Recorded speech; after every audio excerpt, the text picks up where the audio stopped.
L'être humain a ce besoin vital de se sentir aimé et apprécié. Il a ce profond désir d'être de ses pairs et de ses proches considéré et accepté. En l'absence de cet amour, il grandit dans un déséquilibre total qui le conduira un jour ou l'autre à être perturbé, se faire du tort et avoir dans son âme très mal. Loin d'être banale, cette douleur profonde peut être parfois si brutale que le simple fait de demeurer spectateur plonge l'acteur principal dans son monde infernal. Je le sais, j'en connais qui de par son tourment se serait tiré dans la tête une balle.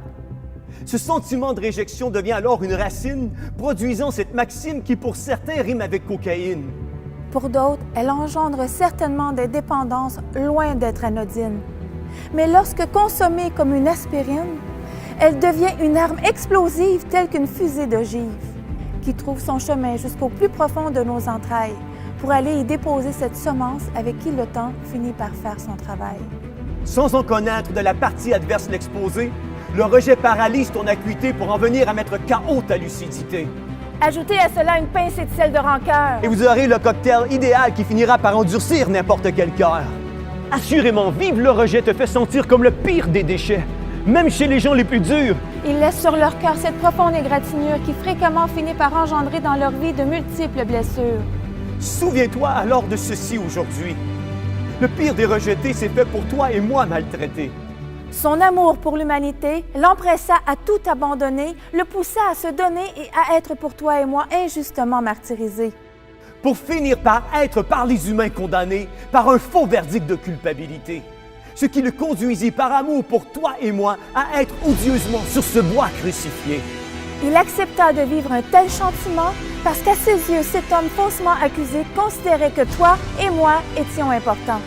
Nous étions la raison sur cette terre de sa mission, mais nous l'avons emmené sans le considérer jusqu'à la crucifixion. Alors, sans ne rien dire, lui, cet être divin que nous avons rejeté, poussé par cet amour pour nous, accepta le châtiment réservé à un condamné. Donc, laisse-moi te dire, mon ami, qu'aux yeux de quelqu'un, aujourd'hui, ta vie a du prix, car c'est au prix de sa vie qu'il fixa pour ta vie son prix.